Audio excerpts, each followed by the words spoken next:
If your childhood photos sat in a public gallery where everyone could stare, would you want strangers to turn the page, or would you freeze the frame and walk away? Tell me honestly, because that question shaped the lives you're about to hear. Step with me into a quiet room lined with wooden shelves and a single light desk. In the center, an old family album waits. 11 portraits rest under glass, each name familiar, each life its own river. We'll open one frame at a time, and with every turn something new will be revealed. Stay with me. You won't want to miss what surfaces next. The first photo opens to a summer sky. A young woman stands on a hillside with the wind in her hair and a notebook against her chest. This is Kathleen Kennedy Townsend. Her name came preloaded with expectation, but she learned to stand in rooms where expectations are loud and still keep her voice calm. She studied, listened, and stepped into public service because she believed decisions made at quiet tables shape ordinary lives more than speeches ever do. Years later, when she carried statewide responsibility, she discovered that winning isn't the only way to serve. A narrow loss did not end her calling. It edited it. She taught, she advised, she worked where policy meets real people. Retirement security, dignity in aging, long-term planning that almost no one notices until it matters most. Then came a season that would have broken other families. A routine day by the water turned into an absence that 1,000 words could not fill. Grief arrived, heavy and uninvited. And still she returned to the workbench of public good. Today she moves with a quieter rhythm, offering steady guidance in spaces that rarely trend. She no longer chases microphones. She builds outcomes. When I close her frame, the glass fogs for a moment, as if the picture itself is breathing. But that isn't the whole picture.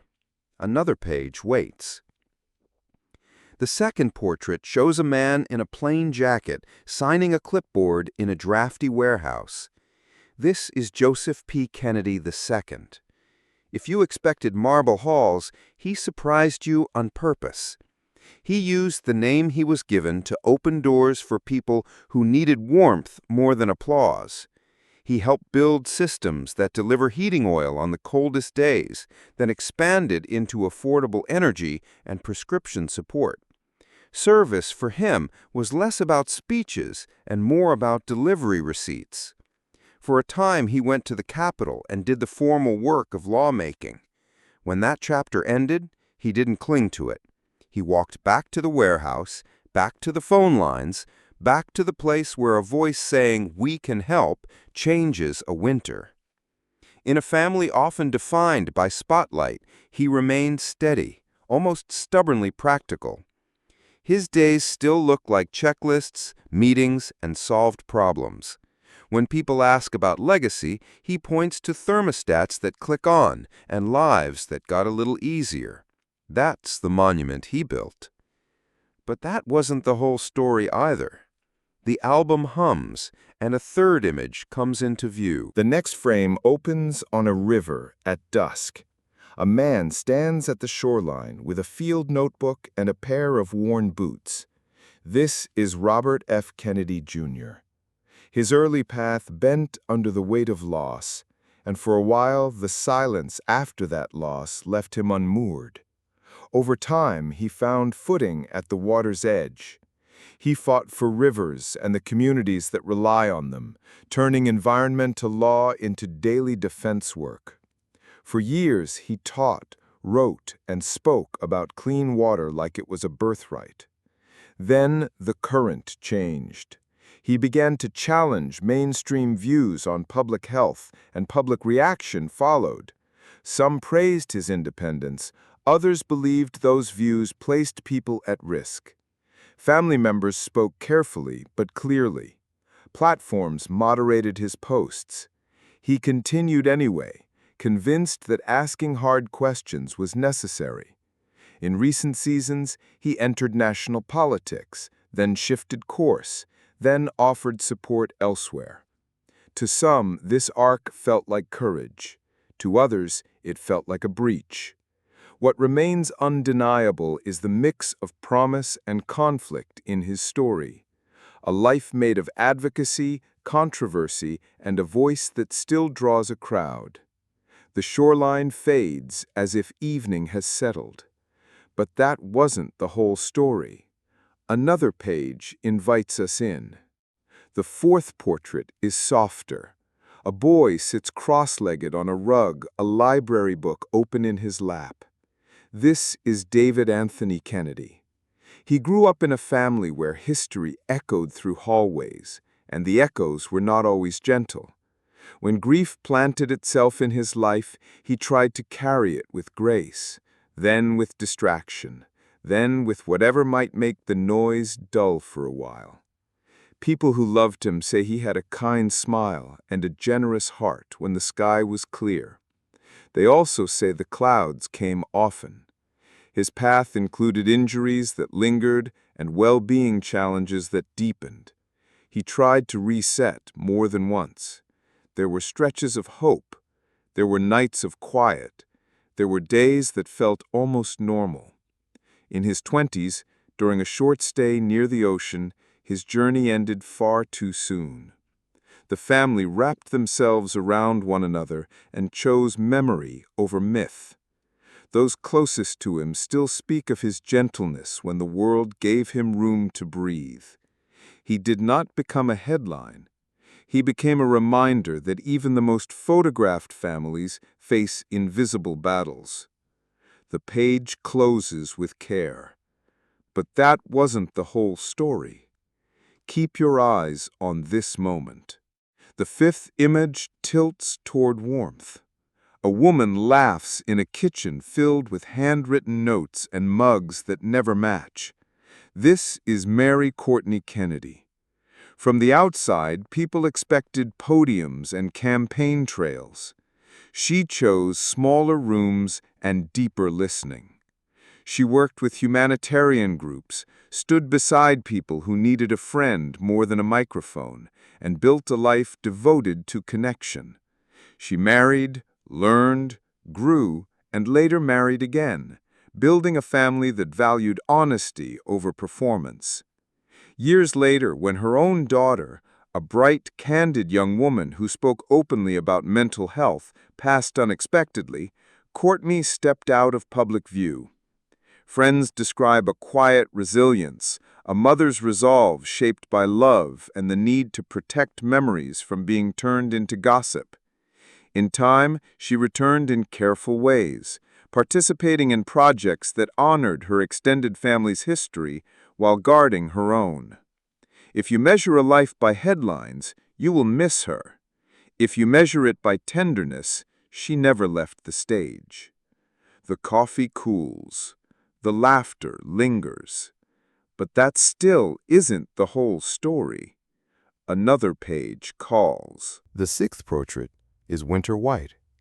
Ski tracks cross a slope as afternoon light fades. This is Michael Lemoyne Kennedy.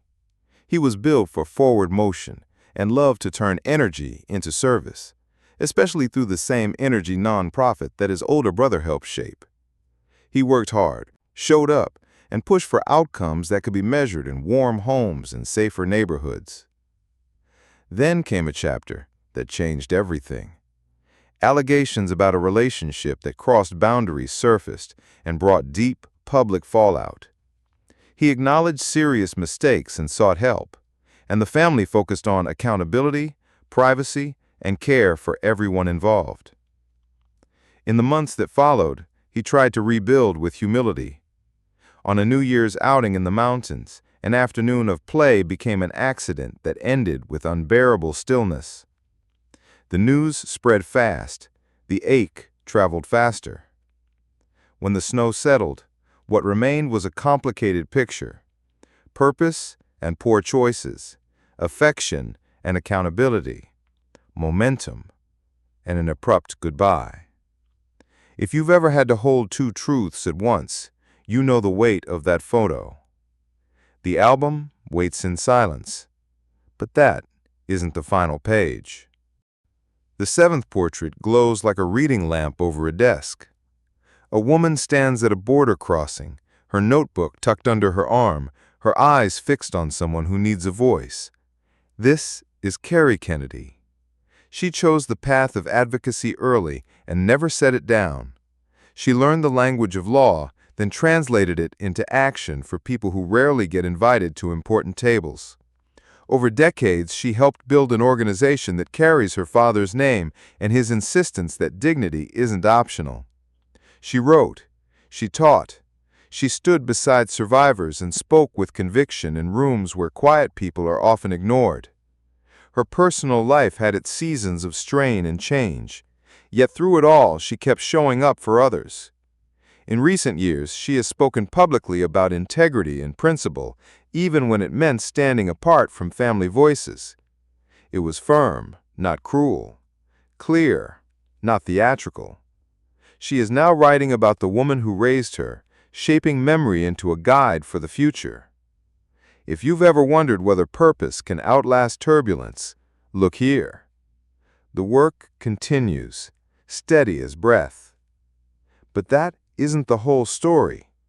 A different kind of builder waits on the next page. The eighth image is a city skyline at dusk. Freight elevators hum.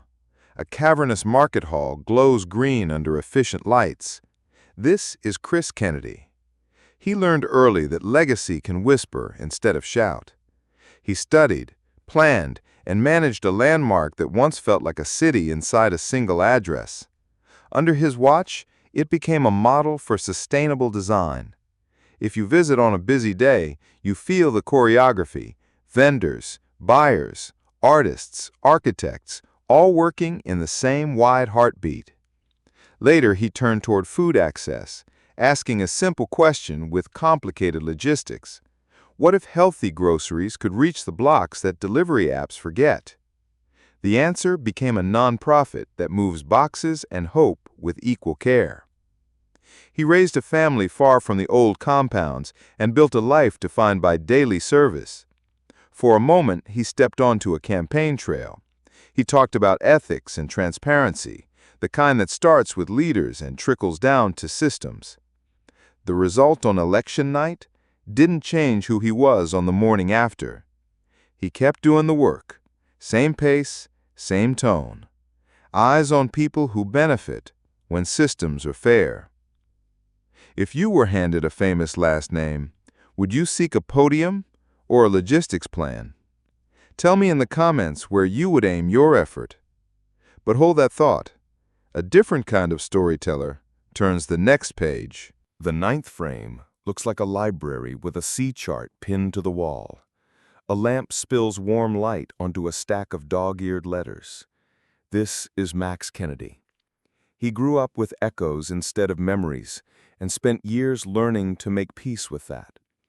As a young man, he found himself at the edge of his limits and decided to choose clarity, day by day.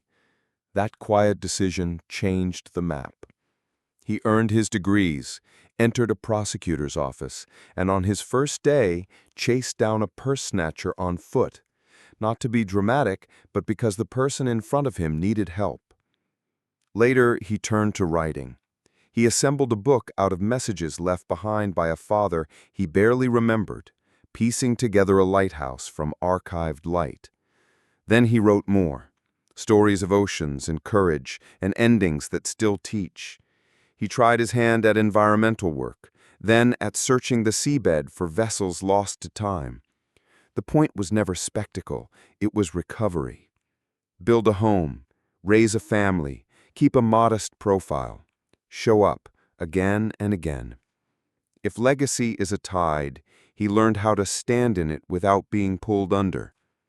The album seems to pause here, as if the paper itself is catching its breath.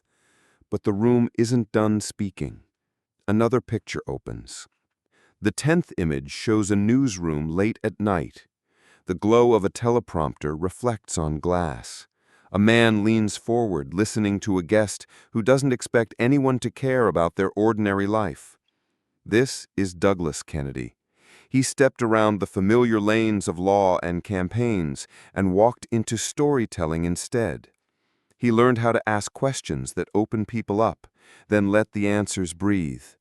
His segments focused on the kind of neighbors who keep a town stitched together. Teachers, caregivers, small business owners, people who fix things and keep promises. Viewers who tuned in for noise often stayed for the quiet. Off camera, he built a family with steady warmth, a house full of everyday moments that never trend and never need to. If you look closely at his photo, you can see a coffee ring on the corner of a notepad and a pair of headphones resting on a hook. Evidence, maybe, that listening is its own kind of service. He didn't seek to shape the national argument. He learned how to hear a person's day and honor it. But we still have one portrait left, and it carries a different kind of light. The final photograph in this section is a film slate resting on a table beside a pair of hiking boots. A woman checks exposure, not fussing about perfection, just insisting on truth. This is Rory Kennedy. She entered the world after the headline that changed her family forever. She grew up understanding absence and turned that understanding into a lens. Through documentary work, she learned how to frame complex questions with compassion. Her films look directly at hard subjects, but refuse to flatten them. She collaborates, researches, edits, and edits again until the story holds both accuracy and heart. Festivals invited her in. Audiences returned because her work treats people like people, not symbols. Her personal life has had its own interruptions, the kind that family grief can bring at unexpected hours, but she has built a home, a partnership, and a practice that endures. She often dedicates projects to people who taught her to care. Awards arrived, then gathered dust, because the next story always mattered more than the last. If you've ever felt powerless and then watched a film that gave you language for your own experience, you've felt what she is trying to do. The boots at the edge of the frame suggest motion. We'll follow them soon. But first, the album wants to circle back. We close the book halfway and look around the room. The air carries the hush of a museum after hours. You might be tempted to say these lives were inevitable, that a famous name guarantees a certain kind of path. The shelves disagree. Inside these frames, there are detours, setbacks, restarts, and small victories you won't find on plaques. Some chapters ended too early. Some were marked by arguments that still echo. Some turned out to be apprenticeships for work that took decades to understand. What ties them together isn't perfection, it's return. Over and over, this family learned to return, to service, to craft, to the table where decisions get made and neighbors are remembered. The lamp flickers. A projector clicks on somewhere behind us. The pictures are about to move. In one frame, Kathleen walks into a conference room with a stack of briefings marked in pencil. The topic isn't glamorous. Retirement security, pensions, the invisible scaffolding that keeps people steady after decades of work. She listens more than she speaks, asks for real-world numbers, and circles decisions that help the most people in the least time. After hours, she mentors younger policy minds who remind her of herself, hopeful, stubborn, allergic to cynicism. The applause comes quietly, usually in the form of emails that start with, "Thank you, this made a difference." The camera drifts, and the page shifts. Another frame shows Joe in a hard hat under winter sun, touring a solar array that feeds power to homes that used to get left out of the conversation. A coordinator hands him a clipboard. He hands it back with a nod that says, "Keep going." He visits a warehouse where boxes of heating assistance paperwork are stacked like a library of solved problems. When someone asks how many families were helped last season, he gives a number and then walks over to a phone bank to hear voices, one by one. It's not a pose, it's his rhythm. But that isn't the whole story. The next reel holds a sharper edge. Along a shoreline at dawn, Robert Jr. speaks with a small group near a public dock. Some nod, some challenge. He thanks the critics and keeps the conversation moving, a habit learned during years of advocacy and debate. His voice has a roughness to it now, and he paces his words like someone conserving strength for the long haul. He organizes, writes, and appears on stages where the lights are warm and the questions are not. People disagree about the impact of his positions. That disagreement has its own headlines. Still, he returns to the water from time to time, as if the river understands the parts of him that cannot be simplified. The frame fades, and the room grows quiet. A smaller square flickers on, filled with paper cranes and an old guitar leaning against a wall. It's David, not in motion, but in memory. His cousins and siblings tell stories that make people laugh first and then go silent.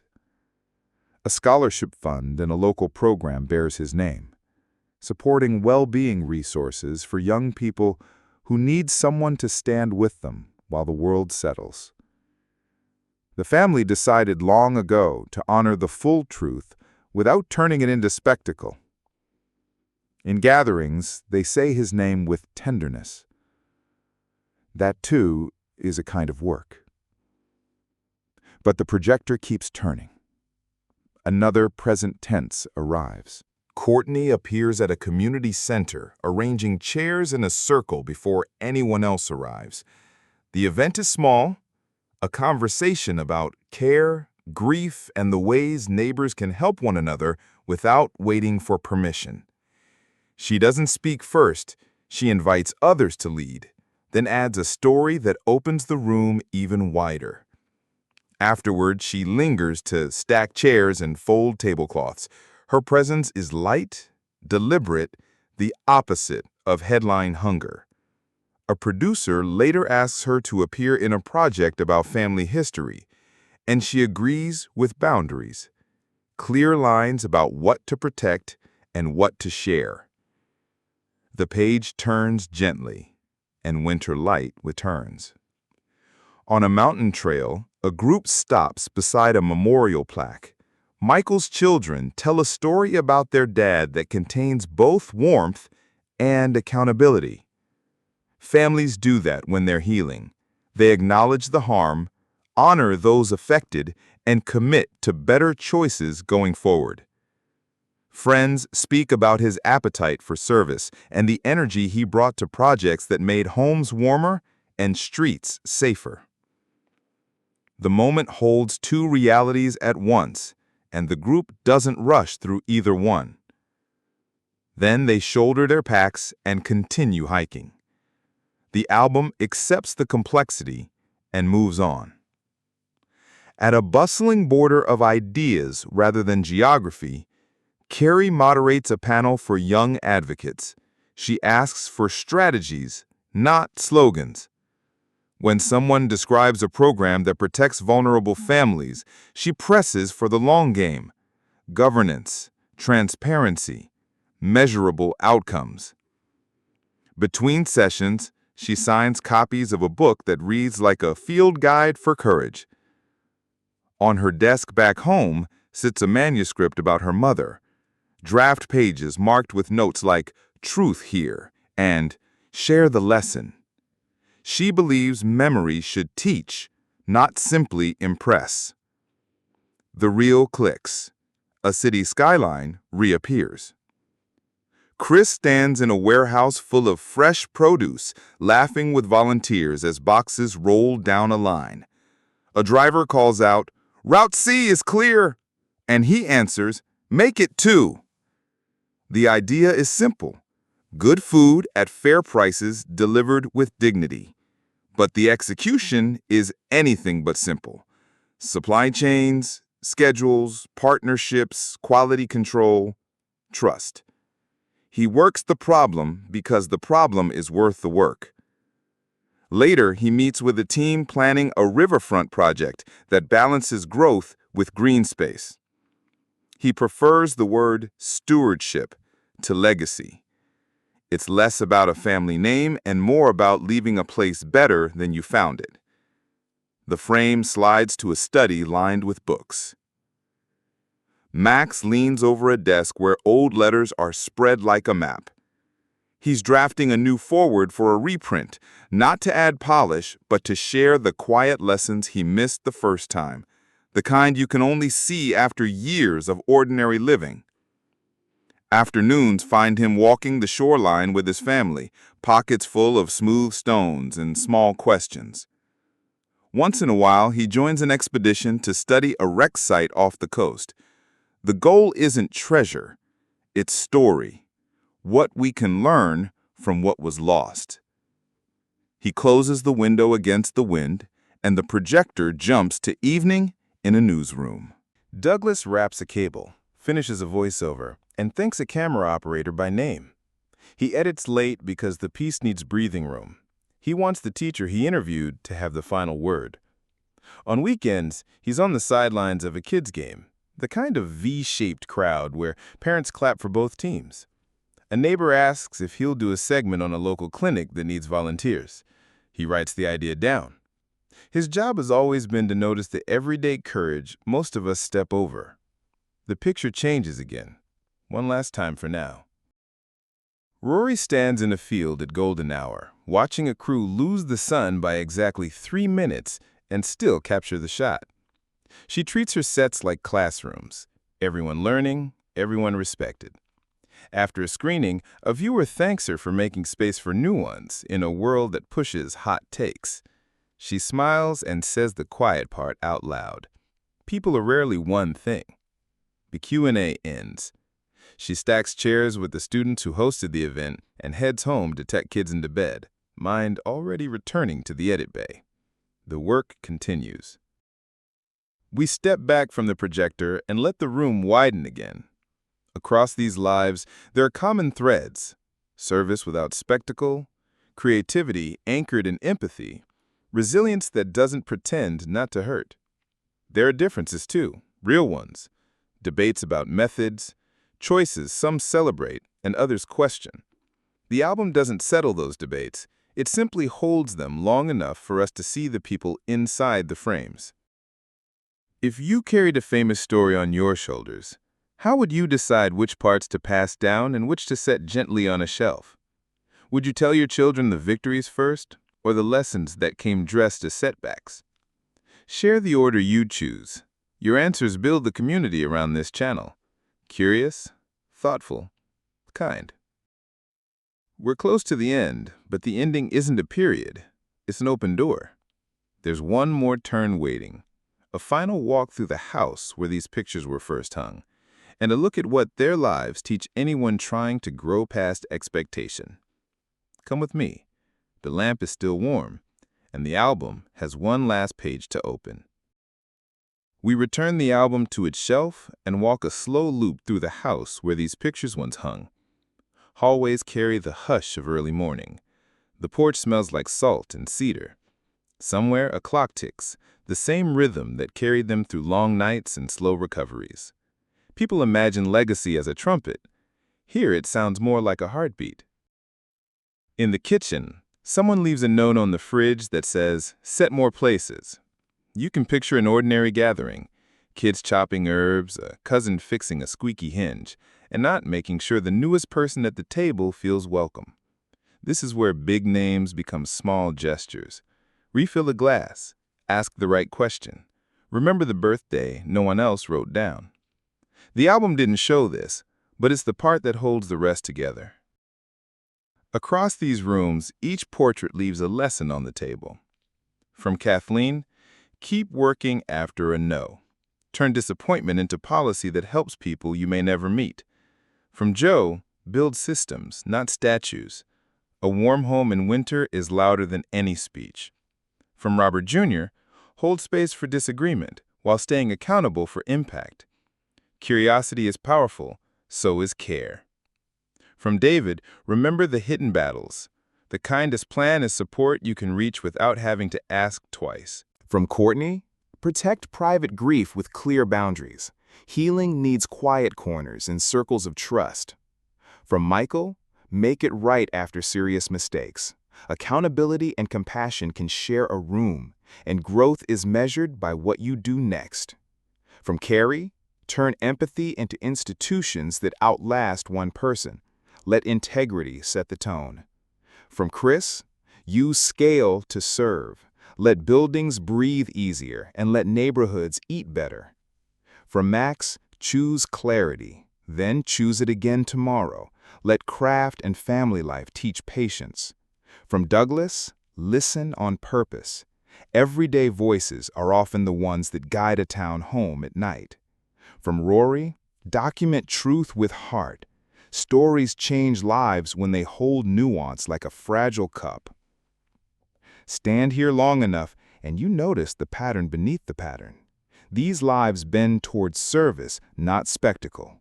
They struggle, they reset, they try again. You don't have to agree with all of their choices to learn from their persistence. If you've ever restarted after a hard season, you already understand what holds this house together. But there's still one more door.